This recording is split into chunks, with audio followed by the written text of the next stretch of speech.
Hello everyone, अस्सलाम वालेकुम। कैसे हैं आप सब लोग? आई होप आप सब लोग खैरियत से होंगे और बहुत मज़े में होंगे। तो आज अपने ब्लॉग का आगाज़ मैं कर रही हूँ अपनी इवनिंग वॉक से। तो वॉक जैसा कि अभी मैंने रिसेंटली शुरू किया है। इससे पहले मैं घर में एक्सरसाइज तो करती थी, लेकिन वॉक जो है ना ऑन एंड ऑफ होती है, रेगुलर नहीं थे हम लोग। लेकिन अभी पिछले 1 महीने से हम लोग रेगुलर वॉक कर रहे हैं, मैं और मेरे हस्बैंड। क्योंकि वॉक जो है वो आपकी हेल्थ के लिए तो अच्छी है ही होती है। ऑब्वियसली आपका वेट कंट्रोल और आप बहुत सी बीमारियों से बच जाते हैं, बल्कि आपकी जो मेंटल हेल्थ है उसके लिए भी बहुत ज़रूरी है। तो हम रोज़ाना कोशिश करते हैं हम लोग लाज़मी वॉक के लिए जाएँ। तो अभी मैं वापस आई हूँ घर, तो मैंने फ्रिज ओपन किया तो ये देखें जी, एक डिज़ास्टर मेरा वेट कर रहा था। ये मेरे बेटे ने मेरे ख़्याल से जूस निकाला और उसने बॉटल जो कार्टन था जूस का उसको सही तरीके से उसने देखा नहीं। उसने ऐसे ही रख दिया और ये गिर गया मेरे ख़्याल से, और पूरा जूस जो था वो लीक हो गया। कार्टन में से बाहर निकल आया और पूरा यहाँ पे क्रैनबेरी जूस का पूल बन गया, स्विमिंग पूल। तो बस यही है, बच्चे जो हैं वो आपका जब घर पे होते हैं और वो ख़ुद कुछ करने की कोशिश करते हैं तो कभी-कभी बहुत बड़े डिज़ास्टर भी कर देते हैं। तो अभी मेरा काम जो है ना, जो कम कर होने के बजाय एक्स्ट्रा हो गया, ज़्यादा हो गया मेरा एक्स्ट्रा। जो अभी सिर्फ़ कुकिंग करनी थी, तो अब उसके साथ ही मैं सोच रही हूँ कि फ्रिज को जो है वो उसकी भी क्लीनिंग कर लूँ, क्योंकि क्लीन तो मुझे करना ही था, लेकिन इतना गंदा नहीं हुआ था कि मुझे सारी चीज़ें निकाल के उसको क्लीन प्रॉपर करना पड़े। लेकिन अभी जो फ्रिज की कंडीशन तो ख़ैर आप लोगों को नज़र आ ही रही है, जो उसने डिज़ास्टर किया है। तो अभी मुझे इसको भी क्लीन करना पड़ेगा। देख के तो मुझे बहुत टेंशन हो रही है कि इतना ज़्यादा कैसे साफ़ होगा, लेकिन चलें शुरू करते हैं और देखते हैं कि मैं अब इसको कैसे क्लीन करती हूँ। ख़ैर मैंने एक जो डिस्पोजेबल टाइप का जो क्लीनिंग क्लॉथ है वो लिया, और उसके साथ ही मैं अब मुझे समझ नहीं आई थी कि मैं इसको कैसे ट्रेन करूँ, या ट्रेन करने के लिए तो कोई ऑप्शन नहीं था। तो मैंने पहले तो उसको कार्टन्स को निकाला और फिर एक कपड़े से जो था डिस्पोजेबल क्लॉथ से उसको मैंने पूरा उसको एब्ज़ॉर्ब करना शुरू कर दिया, जितना भी जूस था उसमें, और उसको बोल के अंदर एम्प्टी करना शुरू कर दिया, क्योंकि मुझे यही तरीका समझ आया था कि इसी तरीके से शायद मैं इसको जो है वो क्लीन कर सकती हूँ। और जूस बहुत ज़्यादा था तो उसने काफ़ी टाइम लिया।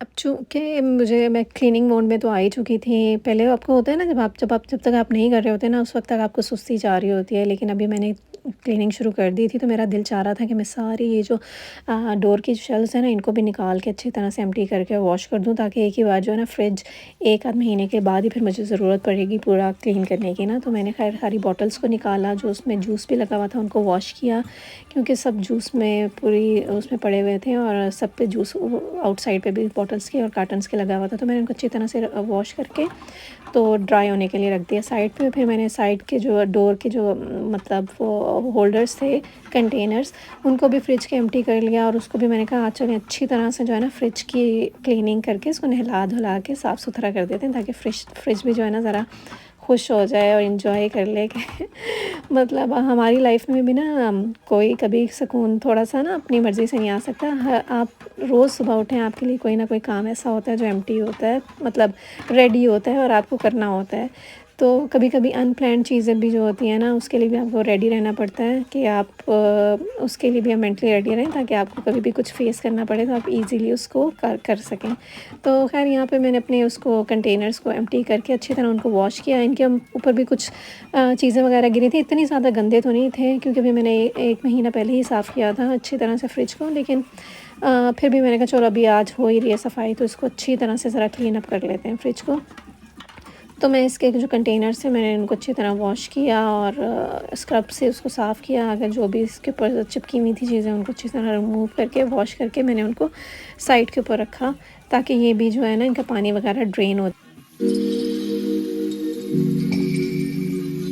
उसके साथ ही फिर मैंने उसकी जो फ्रिज की शेल्फ्स जो थी उनको भी मैंने एम्प्टी कर लिया, सारी चीज़ें उसमें से निकाली फ्रिज में से। बहुत लंबा काम लग रहा था इस वक्त करते हुए ना, मुझे एकदम से स्ट्रेस भी हो रहा था, यार ये क्या एकदम से सारी चीज़ें निकालनी पड़ेंगी बाहर, और फिर वापस उसको वॉश करना पड़ेगा, और फिर वापस चीज़ें सेट करनी पड़ेंगी।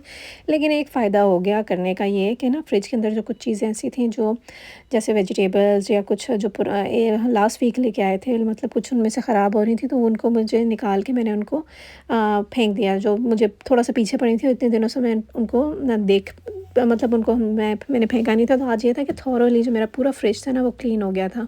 शेल्फ्स निकाल के मैंने उनको वॉश किया और अच्छी तरह से ड्राई करने के लिए साइड के ऊपर रख दिया।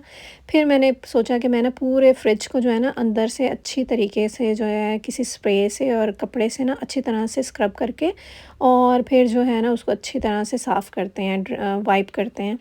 तो उसके लिए मैं जो एंटी बैक्टीरियल स्प्रे जो मैं अक्सर यूज़ करती हूँ शेल्फ्स वगैरह के लिए और काउंटर्स के लिए, तो मैंने सोचा इसी को अच्छी तरीके से ना इसी स्प्रे को मैं पहले अंदर अच्छी तरह से वॉल के ऊपर, फ्रंट और बैक और साइड्स के ऊपर और बेस के ऊपर ये एंटी बैक्टीरियल स्प्रे किया मैंने अच्छी तरह से चारों तरफ, ताकि पता है खाने पीने की चीज़ें भी होती हैं ना फ्रिज में, तो आप अच्छा है कि आप एंटी बैक्टीरियल स्प्रे वगैरह यूज़ करें, क्योंकि जर्म्स वगैरह जो अगर बिल्डअप हो भी तो फिर ये बैक्टीरिया वगैरह जो है इस स्प्रे से मतलब ख़त्म हो जाते हैं।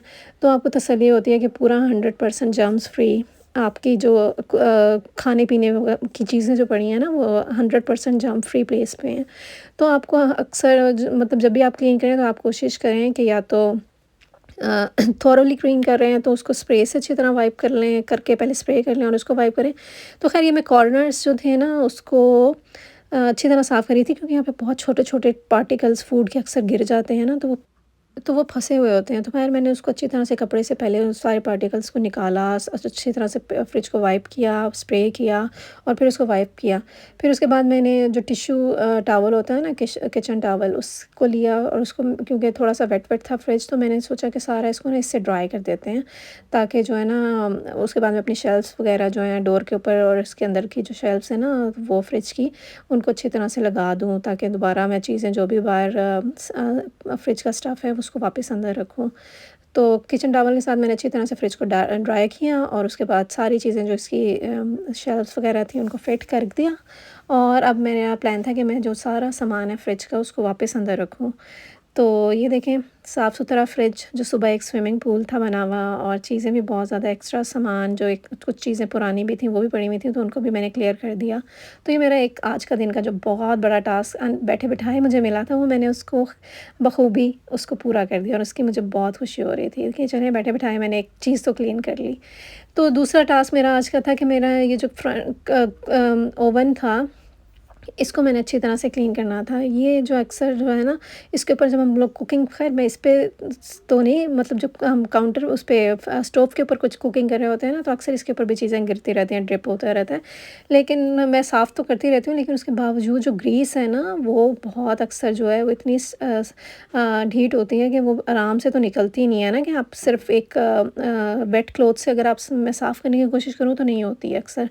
तो मैंने डीग्रीज़र जो स्प्रे था उसको पहले किया इसके ऊपर, और उसके बाद मेरा प्लान था कि मैं उसको ना स्क्रबर जो होता है ना ये वाला स्टील वाला, इसके साथ मैं इसको अच्छी तरह से इसको स्क्रब करूं, ताकि जो ग्रीस है ना वो पूरी निकल आए, क्योंकि ये बहुत मुझे बुरी लगती है, लेकिन इतनी रेगुलर ग्रीस बन जाती है। आई डोंट नो क्या इशू है, क्या आप लोगों की भी ऐसी होती है? मुझे ज़रूर बताइएगा कमेंट बॉक्स में कि आप लोगों की भी ग्रीस, में तो इसको आए दिन साफ़ करती हूँ लेकिन ये बहुत ग्रीसी हो जाता है जल्दी से। तो खैर मैंने उसको अपने ओवन को भी अच्छी तरह से फ्रंट से साफ़ किया, लेकिन मेरा प्लान है कि मैं इसको थॉरोली क्लीन करूँगी 1 या 2 दिन बाद ना, फिर मैं आपको उसकी वीडियो भी दिखाऊँगी कि अंदर से आपने इसको कैसे क्लीन करना होता है।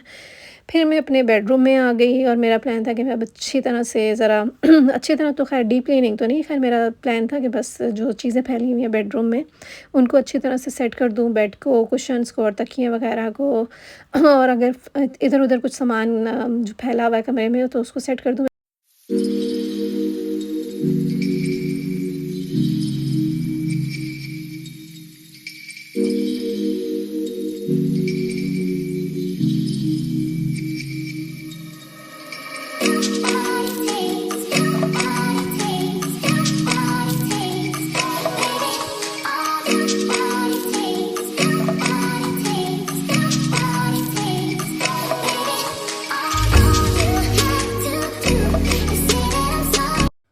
आज का जो नेक्स्ट टास्क था वो मेरे लिए था उमर का हेयर कट। तो ख़ैर हम लोग बाहर आए और घर से पास ही है, लेकिन 10-15 मिनट की ड्राइव थी। तो उमर का हेयर कट भी बहुत ज़रूरी था, बहुत दिनों से कराया नहीं था और इसके जो बाल जो थे ना बहुत बड़े हो रहे थे। मुझे तो खैर बच्चों के बड़े बाल अच्छे लगते हैं, लेकिन क्योंकि अभी स्कूल शुरू हो रहा था तो कन्वीनियंट यही था और गर्मी भी बहुत है आजकल लंदन में, कि मेरा प्लान था कि मैं इसके ना हम लोग हेयर कट करा दें।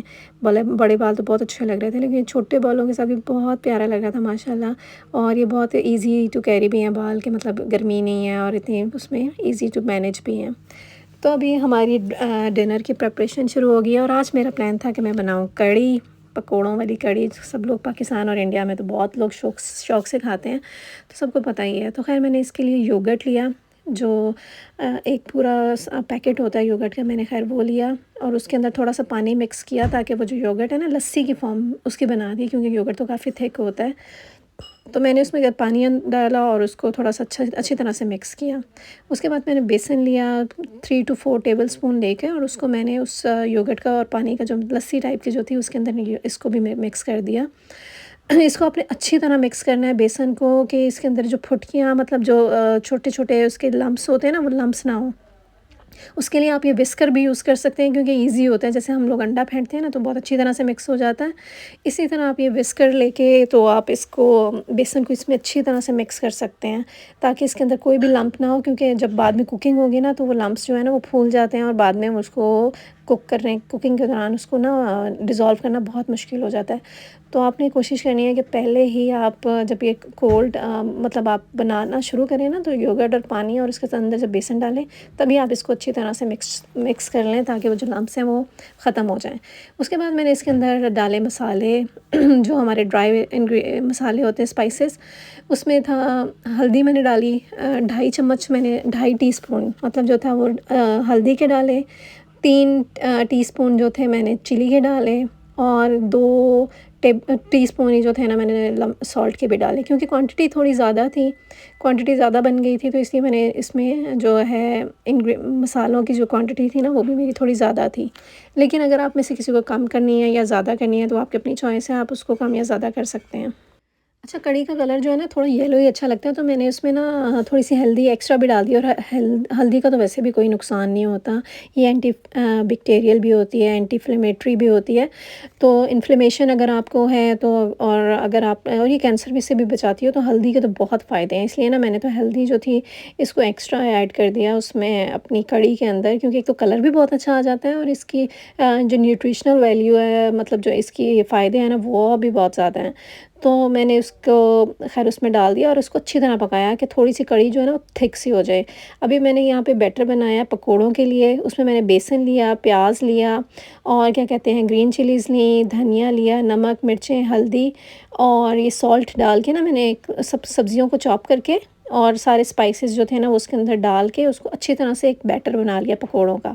और यहाँ पे मैं आपको एक नई रेसिपी भी शो कर रही हूँ नूडल कबाब की। इसमें आपने 2 मिनट्स जो नूडल्स हैं ना वो लेने हैं और उनको ना 2 कप जो पानी है, मैंने क्योंकि 2 पैकेट्स लिए थे तो आपने 2 कप पानी के अंदर उनको अच्छी तरह से बॉयल कर लेना है। इतना बॉयल करना है कि उनके अंदर ना वाटर जो है उसका वाटर ना रहे, मतलब पूरी जो नूडल्स हैं ना वो ड्राई हो जाएँ पकते-पकते ही, मतलब 2 मिनट्स में तो ऐसे ही पक जाती हैं। तो आपने पानी जो है ना पूरा नाप के रखना है। साथ ही मैंने जो है ना पकोड़े भी बनाने शुरू कर दिए। पकोड़े रेडी हो गए थे कड़ी में डालने के लिए, लेकिन मेरा प्लान था कि मैं डिनर के साथ ही डालूँगी। ये नूडल्स कबाब के अंदर आपने जो है ना एक आलू भी कश करके डालना है और उसको उसके अंदर ही डाल देना है। आलू को कश करके नूडल्स के साथ मिक्स कर देना है और फिर आपने उसको फ्राई करना है, जैसे मैं साथ में फ्राई कर रही हूँ। यहाँ पे मेरा कड़ी का जो तड़का था वो भी रेडी हो गया था। मैंने कड़ी के अंदर तड़का डाल के कड़ी हमारी रेडी टू ईट थी। और पकोड़े मैं बिल्कुल हमेशा एंड पे डालती हूँ ताकि वो सॉगी हो जाते हैं ना। अगर आप पकोड़े पहले से डाल दो तो कड़ी में वो सारे अब्जॉर्ब पकोड़े कर लेते हैं और वो बहुत मोटे और सॉफ्ट हो जाते हैं। तो मुझे पसंद है थोड़े से क्रिस्पी पकोड़े रहें, इसलिए हम लोग हमेशा इसको सर्व करने से थोड़ी देर पहले डालते हैं और इसको, ताकि हमें क्रिस्पी और अच्छी कड़ी रहे, बहुत थिक ना हो जाए। ये मेरे नूडल कबाब देखें, इसके अंदर कश आलू होते हैं और बस आपने इसको फ्राई कर लेना होता है। ये इतने मज़े के बनते हैं, मेरे बच्चों के लिए तो फेवरेट है। मैं उनको अक्सर लंच में भी देती हूँ और शाम में अगर स्नैकिंग करनी हो ना तो उसके लिए भी देती हूँ। आई होप आपको अच्छे लगे होंगे।